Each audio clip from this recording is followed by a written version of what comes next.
السلام علیکم، امید ہے آپ سب لوگ خیریت سے ہوں گے۔ عزبین آپ سے مخاطب ہیں اور میں اپنے چینل پہ آپ سب کو خوش آمدید کہتی ہوں۔ میری آج کی یہ ویڈیو حضرت زینب بنت علی رضی اللہ تعالیٰ عنہ کے بارے میں۔ حضرت زینب کے کردار کو جب دیکھا جائے تو آپ صبر و استقامت کی مثال تھیں، آپ علم و حکمت کی وارث تھیں، آپ غیرت اہل بیت تھیں اور حق باطل اور سچ جھوٹ میں فرق کرنے کی صلاحیت رکھتی تھیں، اور یہ تمام تر خوبیاں آپ میں بھلا کہاں سے آتی؟ اپنے عظیم نانا حضرت محمد مصطفیٰ صلی اللہ علیہ وآلہ وسلم سے آئیں، اپنے والد حضرت علی کرم اللہ وجہہ اور والدہ سیدہ فاطمہ الزہرا سے آئیں، اور اپنے بھائی حضرت امام حسن اور حسین سے آئیں۔ گویا کہ آپ وراثت میں ہی یہ تمام صفات لے کے پیدا ہوئی تھیں، تو بھلا یہ کیسے ممکن تھا کہ حضرت زینب اپنے صفات میں اعلیٰ ترین نہ ہوتی؟ حضرت زینب کی صفات کے بارے میں بتاؤں گی، لیکن اس سے پہلے کہ میں ویڈیو شروع کروں آپ کے لیے ایک پیغام ہے کہ پلیز میرے چینل کو لائک اور سبسکرائب ضرور کر دیجیے۔ اگر آپ نے ابھی تک میرے چینل کو سبسکرائب نہیں کیا ہے تو پلیز میرے چینل کو سبسکرائب کر دیں تاکہ میری ساری ویڈیو آپ تک ضرور پہنچے۔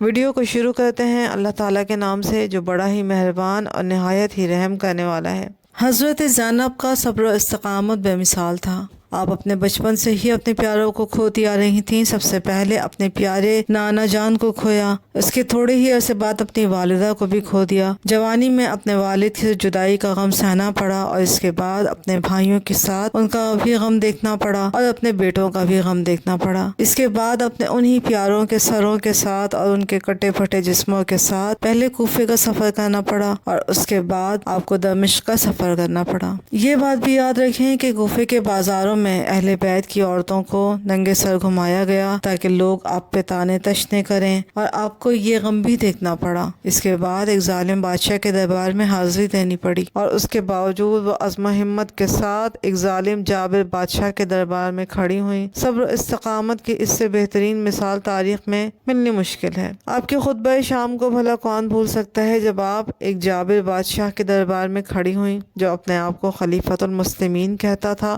لیکن اس نے زمین میں فساد برپا کیا، نواسہ رسول کو شہید کیا اور نواسہ رسول کے سر کو تن سے جدا کر کے اپنے دربار میں منگوایا۔ اہل بیت کی نیک بیویوں کی توہین کی گئی، بھلا اس سے زیادہ جابر بادشاہ کون ہو سکتا ہے؟ جب آپ اس کے دربار میں کھڑی ہوئیں تو بے خوفی کے ساتھ خطبہ دیا۔ تو چلیں شروع کرتے ہیں۔ میں آپ کو حضرت زینب کی زندگی کے بارے میں بتاؤں گی، مختصراً ہے لیکن امید ہے کافی معلوماتی ہوگا۔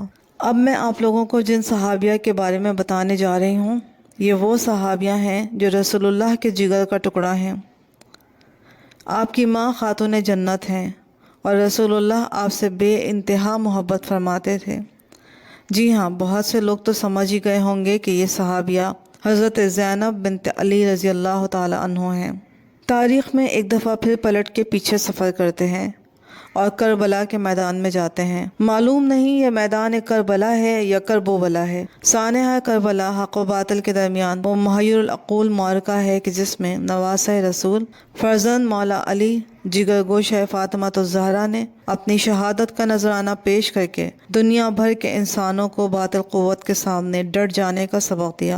امام عالی مقام نے طاقت کے نشے میں چور، تکبر اور نخوت کے پیکر یزید اور اس کے ساتھیوں کو ببانگ دہل للکار کر شجاعت اور بہادری کی وہ عظیم الشان مثال قائم کی کہ جس کی نظیر دنیا کی تاریخ میں نہیں ملتی۔ 6 ماہ کے علی اصغر سے لے کے امام عالی مقام تک 72 نفوس قدسیہ نے حاکمیت الہی اور شریعت محمدی کے تحفظ اور بقا کے لیے اپنی جانیں قربان کر کے اسلام کو ایک نئی زندگی عطا فرمائی۔ جیسا کہ مولانا کہہ چکے ہیں اور اپنے اس شعر میں عمل کر دیا ہے کہ قتل حسین اصل میں مرگ یزید ہے، اسلام زندہ ہوتا ہے ہر کربلا کے بعد۔ شقی القلب سنان بن انس نے شمر ملون کے حکم پہ امام حسین کا سر مبارک آپ کے جسم اتھر سے جدا کیا، اور ابن زیاد کی فوج کے 12 سنگ دل جہنمی اور وحشی فوجیوں نے آپ کے جسم اتھر کو گھوڑوں کے ٹاپوں سے پامال کر کے درندگی اور بربریت کی نئی داستانیں رقم کی۔ اس میدان میں خاتون کربلا بھی موجود ہیں۔ مردوں میں سب شہید ہو چکے ہیں سوائے بیمار اور کمزور حضرت زین العابدین کے، کوئی آدمی باقی نہ بچا۔ یزیدی فوج کے کچھ سپاہیوں نے بنات مطہرات کے خیموں کو لوٹنا اور آگ لگانا شروع کر دی کہ اچانک ایک باروب آواز نے ان کے قدم روک دیے۔ خبردار، مزید آگے آنے کی ہمت نہ کرنا۔ یہ آواز رسول کریم کے نور نظر نواسی، شیر خدا حضرت علی المرتضیٰ کی لخت جگر، خاتون جنت سیدہ فاطمہ الزہرا کی جگر گوشہ، حسنین اور کریمین کی چہیتی بہن، معرکہ کربلا کے سب سے پہلے شہید اون اور محمد کی والدہ محترمہ حضرت زینب کی ہے۔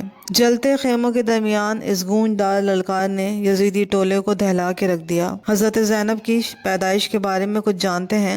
سیدہ زینب بنت علی 5 ہجری سن 627 عیسوی کو مدینہ منورہ میں پیدا ہوئیں۔ 2 بھائیوں کے بعد آپ گھر میں پیدا ہوئیں، گویا 2 بھائیوں کے بعد اللہ کی رحمت گھر میں نازل ہوئی۔ والدین اور بھائی خوشی سے نہال تھے۔ نبی کریم کسی کام کے سلسلے میں مدینے سے باہر گئے ہوئے تھے۔ حضرت فاطمہ الزہرا نے اپنے شوہر سے فرمایا کہ علی ابا حضور مدینے میں نہیں ہیں، تو آپ ہی بچی کے کان میں اذان اور تکبیر کہیں اور اس کا نام تجویز کریں۔ حضرت علی نے فرمایا کہ میں بچی کے کانوں میں اذان اور تکبیر تو کہہ دیتا ہوں، لیکن اس بچی کا نام رسول اللہ ہی رکھیں گے۔ رسول اللہ کا یہ معمول تھا کہ جب آپ سفر سے واپس آتے تو سب سے پہلے حضرت فاطمہ الزہرا کے گھر تشریف لے جاتے، ان سے حال احوال معلوم کرنے کے بعد مسجد نبوی جاتے، وہاں 2 رکعت نماز نفل ادا کرنے کے بعد اپنے گھر تشریف لے جاتے۔ اس دن بھی ایسا ہی ہوا۔ جب 3 دن بعد اللہ کے رسول بیٹی فاطمہ کے گھر آئے تو دیکھا کہ پورا گھر خوشیوں سے بقائے نور بنا ہوا ہے۔ حضرت علی نے نومولود بچی کو نانا کی گود میں دے دیا۔ جو ہی رسول اللہ کی نظر معصوم نواسی کے بھولے بھالے چہرے پہ پڑی تو بے اختیار بولے، ارے اس میں تو اپنی نانی خدیجہ الکبریٰ کی مشابہت ہے۔ پھر آپ نے اپنا لعاب مبارک بچی کے منہ میں ڈالا، کھجور چبا کے تالو سے لگائی اور اس کا نام اپنی بڑی صاحبزادی کے نام پہ زینب رکھا۔ حضرت زینب 6 سال کی عمر تک اپنے نانا حضور رسول اللہ کی تربیت خاص میں دینی امور سیکھتی رہیں اور ان میں مہارت حاصل کرتی رہیں۔ پھر یہ کہ انہیں اپنے والد اور والدہ کی بھی بھرپور عنایات حاصل تھیں۔ اللہ تعالیٰ نے کم سنی میں ہی انہیں فہم و فراست، فطانت، ذہانت، عقل مندی، دانائی، قوت حافظہ کے ساتھ ساتھ تحریر اور تقریر کے فن سے بھی مالا مال کر دیا تھا۔ مؤثر گفتگو اور روح پرور خطاب کی بدولت سننے والوں کو اپنا اسیر کر لیتی تھیں۔ اتنی معصوم سی عمر میں اسلام کے بنیادی عقائد اور تعلیمات کے مختلف پہلوؤں پر سیر حاصل گفتگو کرنا ان کی خداداد صلاحیتوں پہ منحصر تھا۔ ابھی عمر مبارک صرف 6 سال ہی تھی کہ نانا کی رحلت کا صدمہ برداشت کرنا پڑا۔ پھر 6 ماہ کے بعد والدہ محترمہ بھی سفر آخرت پہ روانہ ہو گئیں۔ ان صدمات نے اس ننھی سی جان کو بکھیر کے رکھ دیا۔ یہ وہ لمحہ تھا کہ جب حسنین کریمین نے ماں کی نشانی، نانا کی دلاری معصوم سی کلی کو اپنی باہوں میں لے کر بہن بھائی کے مقدس رشتے کو امر کیا۔ یہ اسی محبت کا اثر تھا کہ جب بھائی حضرت حسین نے کوفے جانے کا فیصلہ کیا تو ماں جئی بہن اپنے دونوں بیٹوں اون اور محمد کے ساتھ بھائی کے قافلے میں شامل ہو گئیں۔ حضرت زینب خوبصورت تھیں اور خوبصیرت بھی تھیں۔ سیدنا علی مرتضیٰ نے ان کے لیے اپنے شہید بھائی اور جنگ موتا کے شہید حضرت جعفر طیار کے صاحبزادے عبداللہ بن جعفر کو منتخب فرمایا تھا۔ حضرت عبداللہ اپنے والد کی طرح اعلیٰ صفات اور پاکیزہ اخلاق کے مالک تھے۔ حضرت زینب کا بچپن فقر و غنا میں گزرا تھا، لیکن جب شوہر کے گھر آئیں تو مال و دولت کی فراوانی دیکھی۔ حضرت عبداللہ کا شمار مدینہ کے امیر ترین تاجروں میں ہوتا تھا۔ سیدنا علی المرتضیٰ نے ان کا نکاح مسجد نبوی میں نہایت سادگی سے پڑھایا۔ حضرت عبداللہ اکثر فرماتے تھے کہ میں نے خاتون خانہ میں زینب سے بہتر کوئی عورت نہیں دیکھی۔ اللہ نے انہیں 4 صاحبزادوں اون، محمد، علی، عباس اور ایک صاحبزادی کلثوم عطا فرمائی۔ سیدہ زینب بنت علی شکل و صورت میں اپنی نانی حضرت خدیجہ الکبریٰ سے مشابہہ تھیں۔ چہرے پہ جلال و جمال اپنے نانا سید المرسلین رحمت للعالمین کے رخ انور کی طرح تھا۔ چال ڈھال، انداز گفتگو اور طرز تخاطب میں اپنے والد حیدر کرار شیر خدا سے ملتی تھیں، جبکہ عادت و اطوار میں اپنی والدہ خاتون جنت سیدہ فاطمہ الزہرا کی طرح تھیں۔ صبر و شکر، قناعت و درگزر اپنے بڑے بھائی حضرت حسن سے، جبکہ حق گوئی اور بے باکی، شجاعت اور بے خوفی اور مصائب سے پنجہ آزمائی اور باطل قوتوں سے ٹکرا جانا اپنے دوسرے بھائی حضرت سیدنا امام حسین سے سیکھا۔ یوں خانوادہ رسول کے باغ کا ہر پھول زینب بنت علی کے سدا بہار گلدستے میں موجود تھا۔ سیدنا علی المرتضیٰ میدان جنگ کے ہیرو ہونے کے ساتھ ساتھ خطابت کے بادشاہ بھی تھے۔ اپنے خطاب میں جو بے شبہ جملے ارشاد فرماتے وہ آج بھی دنیا اسلام خصوصاً اہل عرب میں ضرب الامثال کا درجہ رکھتے ہیں اور علم و حکمت کا انمول ذخیرہ ہیں۔ آپ کے والد کی فصاحت و بلاغت بیٹی کو بھی ورثے میں ملی، تو بچپن سے ہی شاعری کا شوق تھا۔ اپنی گفتگو میں موقع محل کے حساب سے اشعار کا استعمال فرماتی تھیں۔ حضرت علی نے 37 ہجری میں جب کوفے کو اپنا دارالخلافہ بنایا تو حضرت زینب بھی اپنے شوہر اور بچوں کے ساتھ وہیں منتقل ہو گئیں۔ آپ نے وہیں درس و تدریس کا سلسلہ شروع کیا اور جلد ہی ان کی تقاریر کا چرچا گھر گھر ہونے لگا۔ حضرت علی 19 رمضان 40 ہجری کو ابن ملجم کے ہاتھوں زخمی ہوئے اور 21 رمضان کو جام شہادت نوش کیا۔ سیدہ زینب غمزدہ حالت میں والد کے سرہانے موجود تھیں۔ انہوں نے اپنے اس غم کا مرثیوں میں اظہار فرمایا۔ پھر وہ والد کی شہادت کے بعد اپنے بھائیوں کے ساتھ مدینہ منورہ منتقل ہو گئیں۔ سانحہ کربلا کے دوسرے دن بنات اہل بیت کو قیدیوں کی حیثیت سے کوفہ روانہ کر دیا گیا تو شمر کی نظر حضرت زین العابدین پر پڑی۔ اس نے انہیں بھی شہید کرنا چاہا، لیکن حضرت زینب بیمار بھتیجے سے لپٹ گئیں اور انہیں شہید ہونے سے بچا لیا۔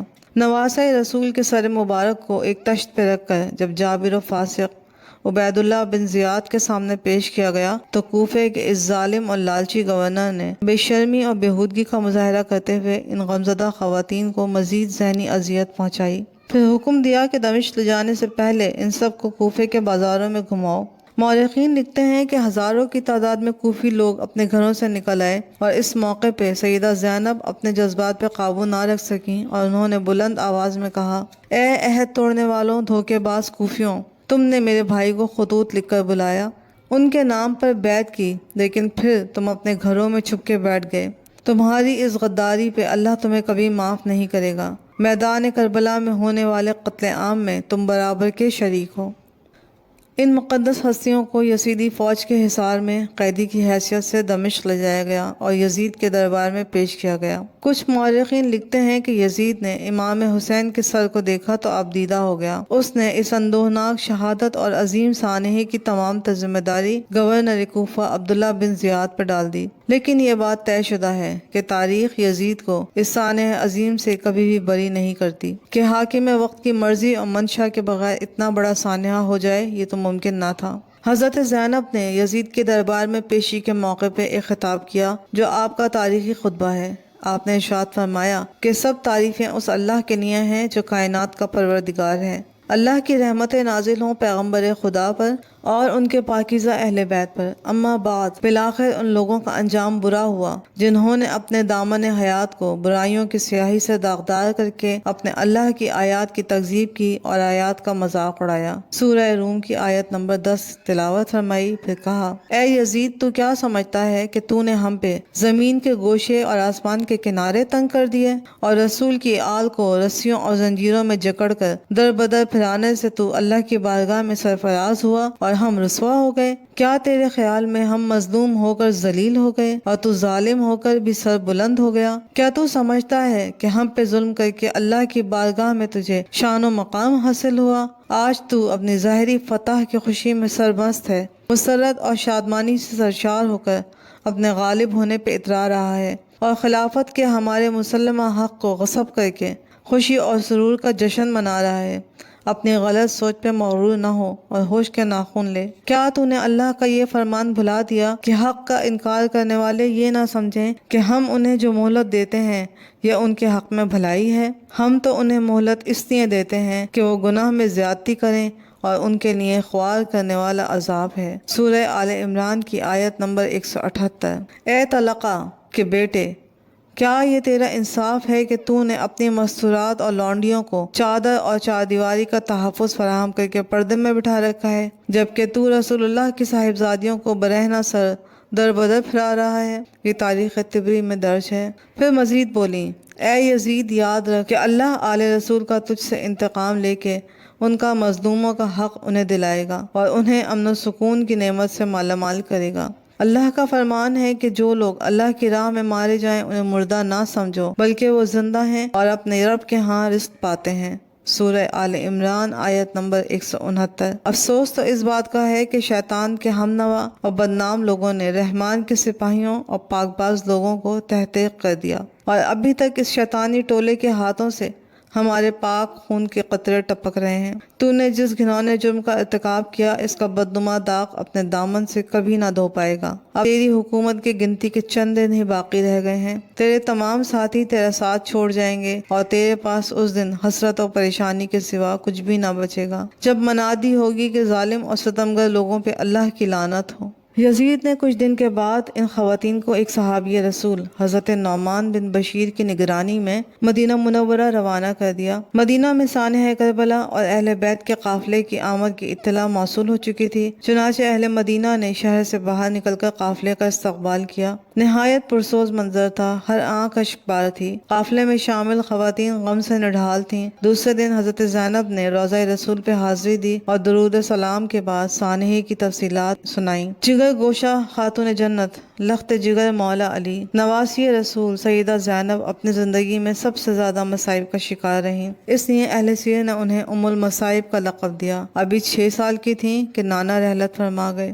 6 ماہ کے بعد والدہ بھی جنت چلی گئیں۔ گو کہ عبداللہ بن جعفر طیار سے شادی کے بعد زندگی میں آسودہ حالی آئی، لیکن پھر والد محترم کی شہادت نے غمزدہ کر دیا۔ کربلا کا اندوہناک سانحہ صاحبزادہ اون اور محمد بھائی امام حسین سمیت 72 نفوس اہل بیت کے بکھرے لاشیں، تباہ حال خیموں میں غمزدہ خواتین کی حفاظت، بیمار زین العابدین کا خیال، اپنے جگر گوشوں کی لاشوں کے درمیان اسیری کی حالت میں کوفے کا سفر، بدبخت اور جہنمی گورنر کوفہ بن زیاد کے دربار میں جرات مندانہ خطاب، کوفے سے یزیدی فوجوں کے حصار میں شام کا سفر، پھر یزید کے دربار میں ایمان افروز اور دردناک خطاب جسے سن کر اہل دربار بھی لرز اٹھے، پھر لٹے پٹے اس قافلے اہل بیت کے ساتھ شام سے مدینے کا طویل سفر، اپنے نانا کے روضے پر حاضری اور وہاں فرط غم سے بے ہوش ہو جانا۔ غرض سیدہ زینب بنت علی کی داستان اتنی اندوہناک ہے کہ جسے قلم بند کرتے ہوئے ہاتھ کانپ جائیں، زبان گنگ ہو جائے اور آنکھوں سے اشکوں کا سیلاب جاری ہو جائے۔ مورخین لکھتے ہیں کہ کچھ عرصہ مدینہ منورہ میں قیام کے بعد حضرت زینب اپنے شوہر اور بچوں کے ساتھ دمشق چلی گئیں۔ سن 63 ہجری میں دمشق میں ہی ان کا انتقال ہوا۔ دمشق میں حضرت زینب کا شاندار مقبرہ شام کربلا کا امین ہے، جبکہ یزید اور قاتلان کربلا آج بھی عبرت نشان بن چکے ہیں۔ بس میں یہیں پر اپنے اس ویڈیو کو ختم کروں گی۔ میرا سیشن یہیں ختم ہوتا ہے۔ اگر آپ کو یہ پسند آئے تو اسے لائک ضرور کریں اور شیئر بھی کریں۔ میری ویڈیو پسند آتی ہیں تو انہیں لائک کریں، شیئر کریں اور میرے چینل کو سبسکرائب ضرور کریں تاکہ اچھی باتیں آگے بڑھتی رہیں اور لوگ بھی سنتے رہیں۔ یاد رکھیں کہ اچھی باتوں کو صرف سن لینا کافی نہیں بلکہ انہیں آگے پھیلانا بھی اچھا ہے۔ امید کرتی ہوں کہ میری ویڈیو آپ کو پسند آئے گی۔ اجازت دیجیے، اللہ حافظ، السلام علیکم۔